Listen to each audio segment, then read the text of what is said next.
these testing times? The number one reason is that your business is not making enough revenue. Sales is the lifeblood for any business. And the truth is, most entrepreneurs are not good at selling. The truth is, sales can be tough, frustrating, maybe embarrassing. And why? Because 88% of CEOs and business owners have never professionally trained themselves in selling techniques. They rely on sales teams to drive their numbers. We understand your frustration. Today, after 20 years of hands-on selling experience and achieving more than $100 million in sales revenues, the 10x Sales Mastery for CEO and entrepreneurs has learned that sales is a game of numbers. Selling can be fun, and especially once you win, it's liberating, it's fulfilling, and very rewarding. Not just for you, also for your family and your employees. Good salespeople are the first ones to get hired. Good salespeople are the last ones to be fired. Our mission is to impact your life with a winning sales acumen. The proven 10x Sales Mastery for CEO and entrepreneurs will equip you with the perfect elevator pitch and positioning.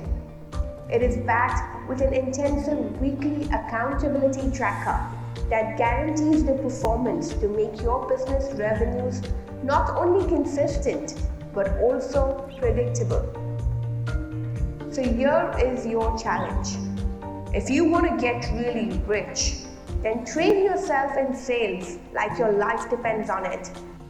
Because the truth is, your business surely does. If you're losing money as a trader, here's why. So how many of you want to make a lot of income? How many of you want more clients and customers for your business? In our world of selling, sales equals income. This is what Blair Singer has really said. Sales equals incomes. Sales is the lifeblood of any business. And the fact is that you can have the best product or the best service in the world. But if you cannot onboard more customers and more clients to buy it and use it and, it's worth nothing. So if you really want to get really rich, you've got to understand the art of selling. I'm sure you're wondering, who me? And what authority do I have to speak on this topic? So very quickly, I am a global sales growth authority, have been in the business of selling since 18 years, crossed over $100 million in sales revenues, worked with, directly or indirectly, with some of the largest brands in the world. Currently the CEO of Rooftop Sales, Marketing Management, also a franchise owner of 10x CEOs. 10x CEOs runs on a platform of a global entrepreneur exchange, which helps businesses and entrepreneurs really scale and grow. Now, why a franchise? There's something about sales that all of you need to know. You can work hard and get customers one after the other, but guess what? 85% of businesses fail in the first 3 to 5 years. Heard of that, anyone? But 92% of franchises succeed in the first year. So if you have to start a restaurant, what are you going to start? A McDonald's or a restaurant of your own name, xyz.com? So if you have to start into business and entrepreneurship, you've got to leverage. And sometimes a shortcut works better. So sales is not just about working hard. There are things like partnerships, collaborations. If you do that, it's called working smart. Today, I love to help businesses to win profitable clients and win it consistently, even in the toughest times. We are driven by a quantified sales target of going 2x of everyone's business within the first year, and you can go 10x in 5 years. We work on a multiplier effect of 2. This journey started at a very early age of 17.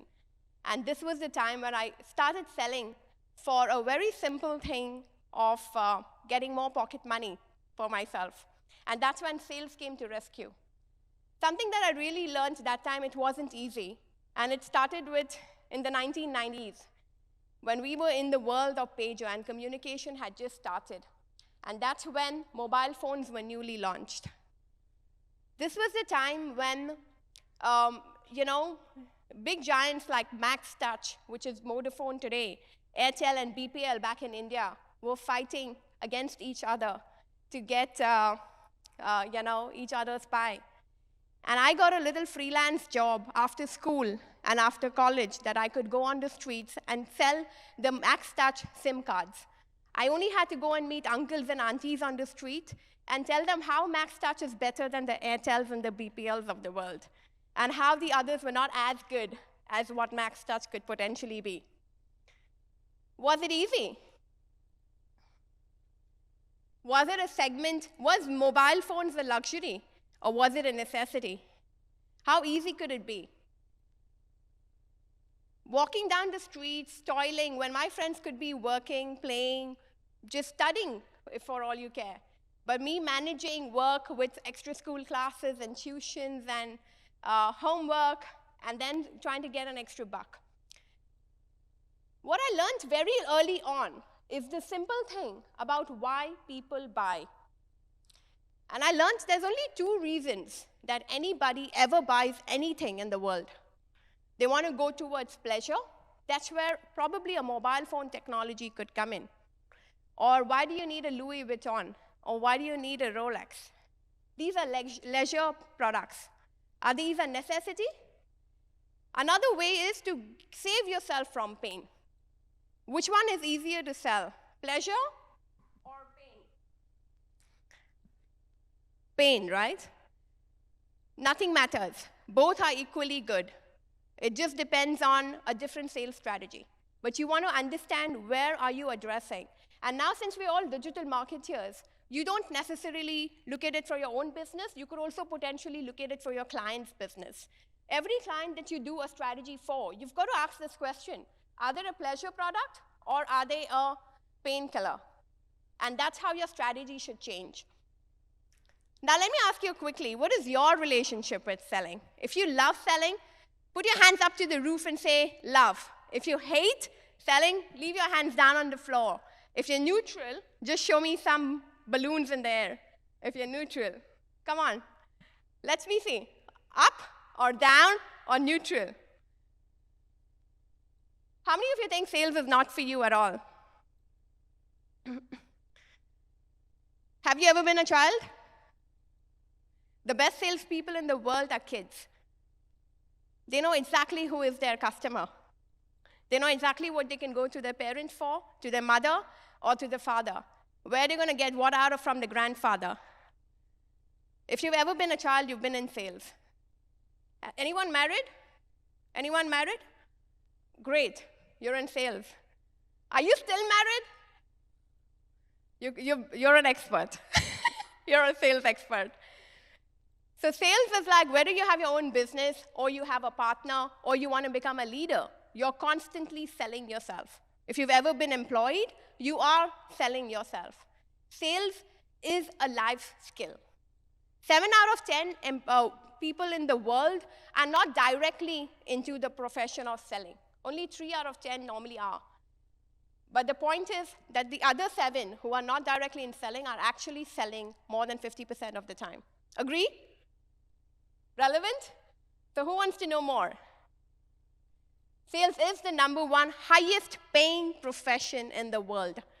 Even if you're an employee, even if you are a business owner. All the more if you're a business owner. I'm going to cover 3 points today. Clarity, cashment, and consistency. And never take sales for granted. Let's start with clarity. How many of you exactly know what revenue goals you want to do for 2022? 10%. How many of you had revenue goals for last year and achieved it? If you achieved it, put your hands up on the roof. If you didn't, put it on the ground. If you don't know, let's show some balloons.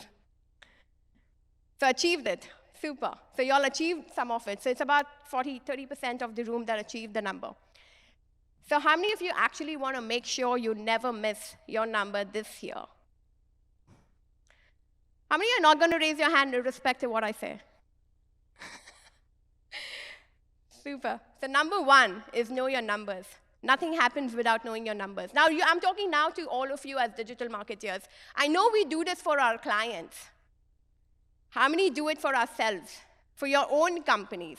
So if you have the notepad in front of you, nothing we do in rooftop sales is theory or academic.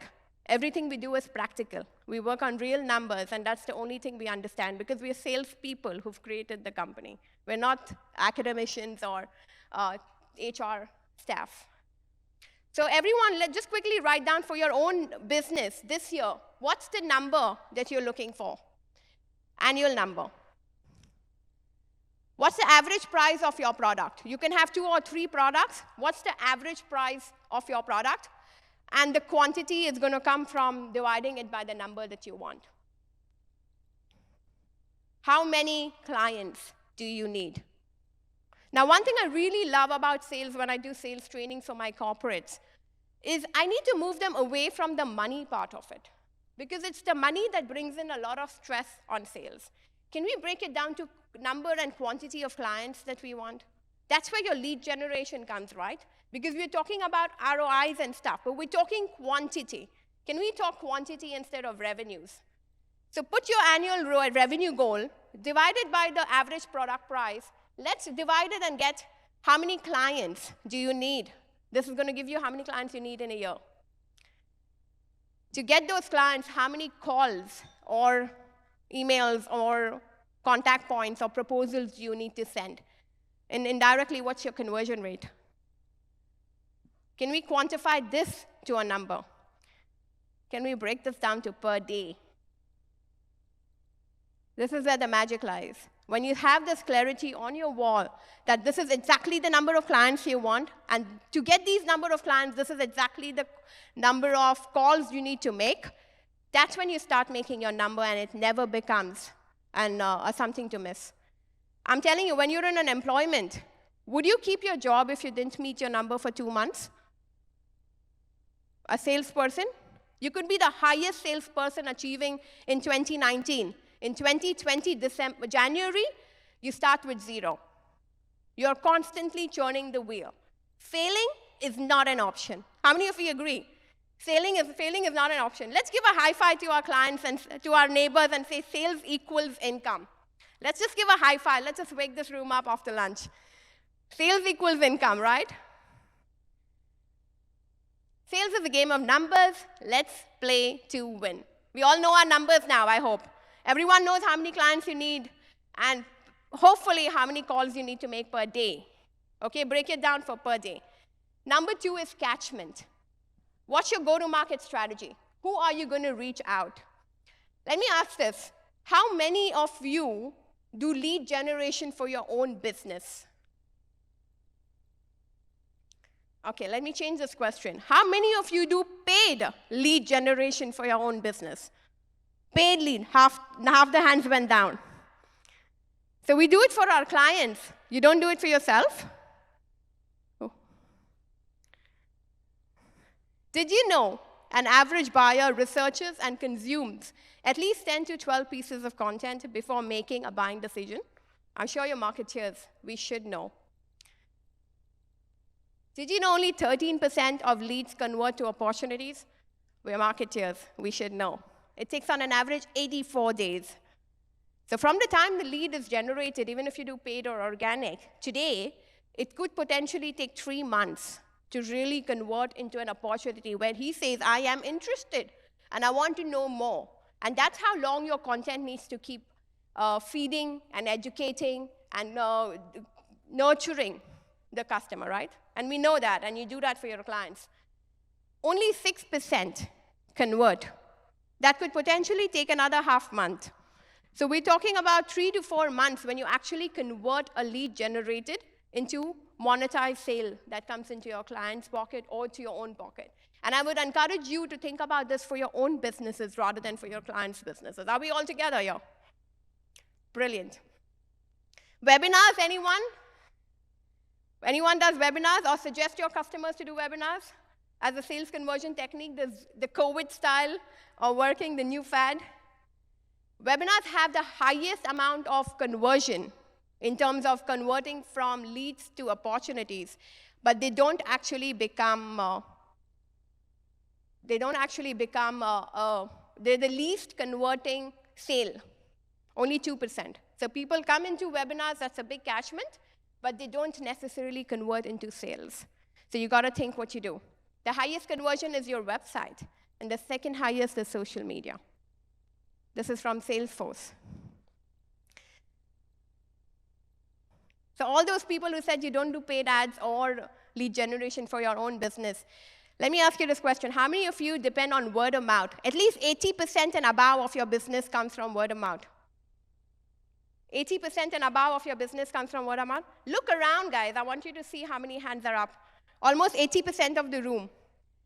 Let me repeat the question. 80% and above of your business comes from word of mouth.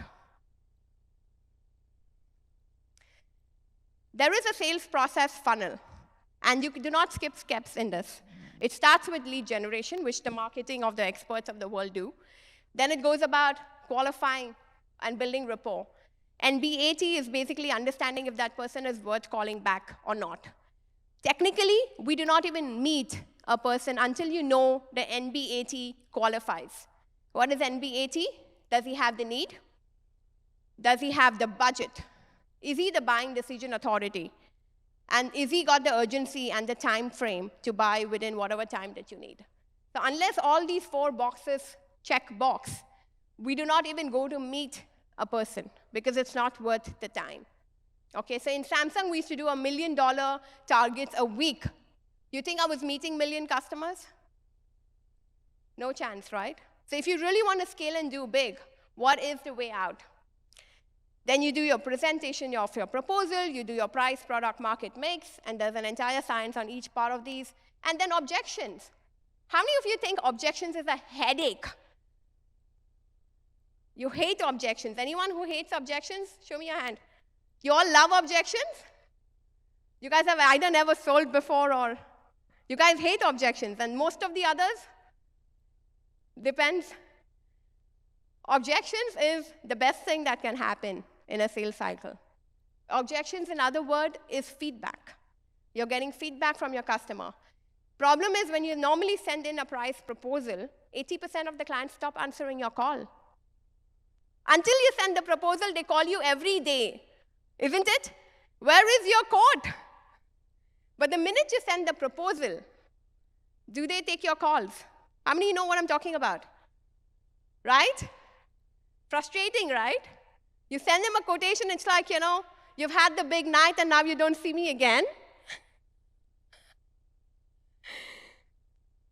So objections could be a boon because they've at least given you feedback. Your price is high, I don't like your color, you're not good enough, whatever, right? So objections. And then you finally come to the closing, when you're finally talking about price, discussions, and this is how it typically goes. And then you have referrals, which is your word of mouth. So the problem is when it's not managed properly, this is what could happen. You don't have enough leads, you have no prospects, no conversions, no purchase, no revenue, no profits, no business, no retention, no referrals, and then the business starts going bust.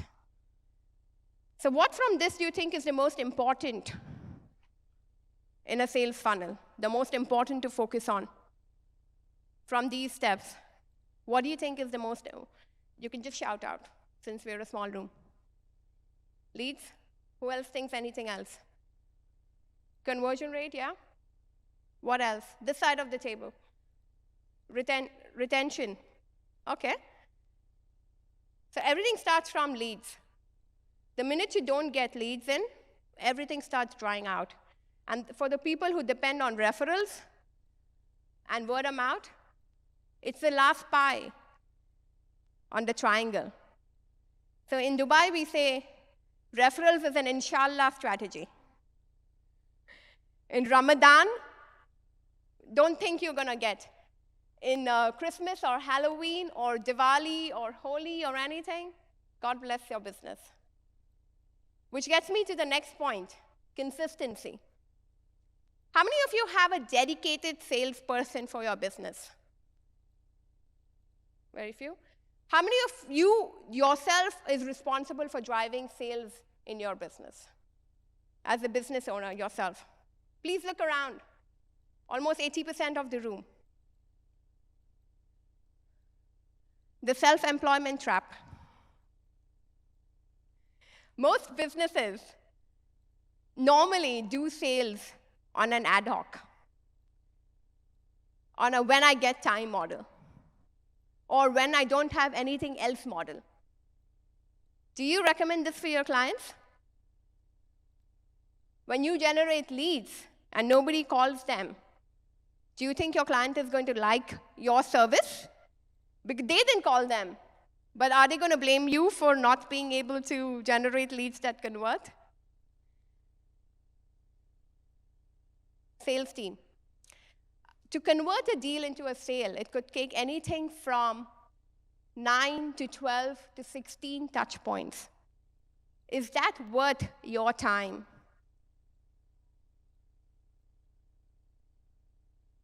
Seriously, is that worth your time? So a sales funnel, if you see, from the time the lead is generated to the second, which is building rapport, doing NBAT, to the third of doing objection handling, to the fourth of doing closing. Now, I'll tell you for the people who said you don't like sales, everybody is a born salesperson. But you may have certain characteristics which is higher than certain characteristics, which is lower. So some people who are aggressive closers may not be great at opening the deal. Some people are networkers. They can talk, meet friends, and immediately start getting inquiries. They can get into a room and know everyone else. They need not be best closers. Now, unfortunately, the industry normally has only one salesperson hired, and they expect him to do everything, including me. When I was an employee, and we never had different categories, and that's sometimes why sales could suffer. So you as business owners, you need to understand there is a different trait, like a marketing. The guy who's going to do SEO, he's not going to be the best at Facebook paid marketing. The guy who does the websites is definitely not going to be very good at maybe Instagram video editing or whatever, right? So there's a different skill set. You agree? And that's why nobody as a company could do the whole marketing function alone in-house. That's the reason they want to work with agencies, right? Because you get the best in everything. Which brings us to the point that you need to have a salesperson who is 100% focused on the sales activity of bringing your business constant leads. And then you punch in whenever you need it. But if those fourth and the fifth calls and the seventh call doesn't need your time, you get it done. And that's where a CRM comes in place. 55% of people making a living in sales don't have the right skills to be successful. There is no MBA in marketing which teaches you selling. Even the entrepreneurship courses don't teach the subject of selling. Selling is taught so theoretically, and there's so much of theory and academics on it that no practical selling skills are given to anybody. I'm a triple postgraduate. But when I first started walking on the streets, I didn't have any backup in selling. But then you know what happens? When I was in India, before I got married, 17 years back, in India I had my college friends. I had my school friends. I was born and brought up there. I had a network. I was in Rotary, I was in whatever clubs, and I had that network. So when I had to go out and sell, I could use word of mouth, and I could have cross-referencing and things like that. But 17 years back, I got married, arranged married, moved to Dubai, get into sales, different cultures, different nationalities. Where would I get my word of mouth? I didn't even know my husband nor his family. It was arranged marriage. Would word of mouth work for me? And then what do? You go reading books and stuff like that. You start reading books, you start reading YouTube, you come for a session like this, and you think you can sell. Sales is a skill. It's a habit that you need to change. Unless you get your day rate of number of calls, unless you track it, And unless you see how you're doing on a weekly basis, guys, don't wait for the end of the year. It's too late. Don't wait for the end of the quarter. It's too late to repair. Look at it at the end of every day. And look at it at the end of every week. That's when your consistency will come. Because guess what? Consider yourself as employees. If your target you have raised for yourself, your annual revenue, if you don't get it for a month, consider yourself fired. Are we ready for doing this? Do we all promise ourselves if the number that you've written in your paper today does not come for the first month of April, you will either shut down your business or start taking sales seriously? Sales skills are life skills. When you start learning and you start creating and you start winning, it's like the vampire who tastes the first drop of blood. There is no going back. When you start winning at selling, you only want to do higher. I've done $100 million. I'm going forward to $1 billion sales. That's my next target. You will never, ever stop. Which gets me to the summary. You need to have your clarity. You need to have your catchment, your consistency, and sales equals income. Blessing. Do you agree more sales is equal to more revenue is equal to more income? What does more income mean for you? If you start achieving your targets and your numbers, when your numbers come and the revenue ticks in, how would life be? Take a moment. That extra income. Who said money is not for you? I love Bill Gates. Just before he got divorced, but I used to love him a little more. But when I was young, I thought money and power would make me happy. If Bill Gates thinks money and power makes him happy, who's you and me? I invite you to go deeper into perfecting your sales strategy, create your blueprint for winners, and enjoy the world of selling.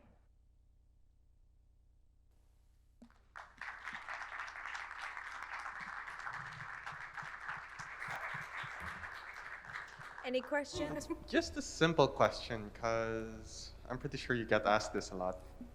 What would be your secret coming from a sales agency? How do you sell to person without actually selling to them? Do you know what I mean? Oh, sorry. Sorry. Thanks, Wilson. It's very fumbled. How do you sell to someone without them knowing you're actually selling to them? Like, what's your secret for that, coming from a sales agency? It's a great question. How do you sell to someone without letting them know that you're selling something? Am I right? Well, sales is a very noble profession.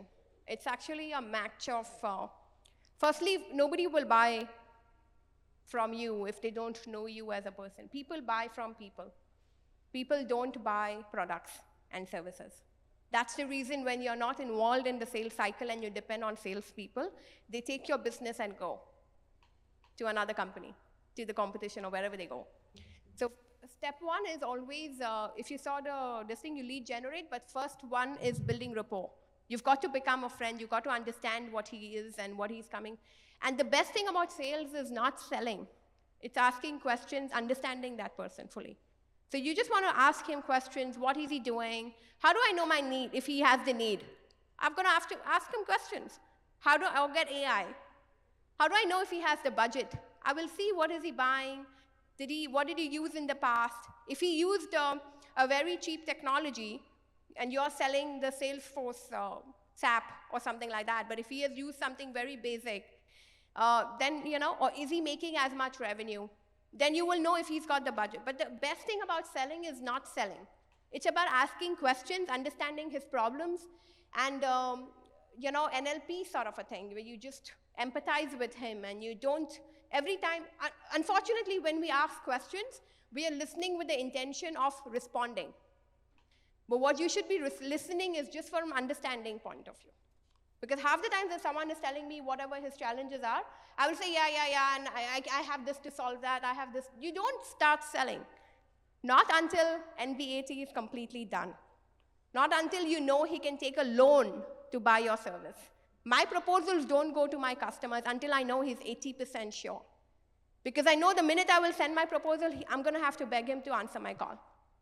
So I'll rather delay my proposal, wait for him to get the other 3 quotes, When he's got all that, I go first and have a meeting and see what he's already got, what is he considering, because I bid to win. I don't have time to send proposals. When I know he's going to take a loan to take a deal with me, when he's going to sell himself to buy from me, that's the time I get on board with him. Thank you. It's funny you mentioned 80%. I mean, the 80%, 80-20 rule is, I mean, we also use that. Yeah, And thank you. Pareto. I think there was another question. Just really, really quickly, please, because we have to move on. Thanks. Firstly, amazing presentation. A lot of things are relatable because something from my personal experience, when you said that you should have a salesperson who is going out getting sales for you. For example, in my case, a lot of times the way I would pitch my business or the way I would convey to a person that this is what I'm going to get for you, I don't know if there's this, like, you know, of course you can train people and stuff, but is there something that, you know, there's a certain template that you follow in terms of training when a salesperson come on board so that you make sure that the same things that you would convey to your client directly is also being done by the people or your associates, or, you know, the quality is made sure. And also this latter part to it is that once that person has gotten somebody else on board, like in your company under your name, but it's them who's onboarded it being part of your company, how do you make sure that like the same thing that you mentioned, they don't run away with that client or they don't poach that client later? So that's also something that I fear sometimes in terms of adding any random, you know, business development or sales team on board, because it's always a fear that this person is later going to just take the client and go. I get you. How many else think the same?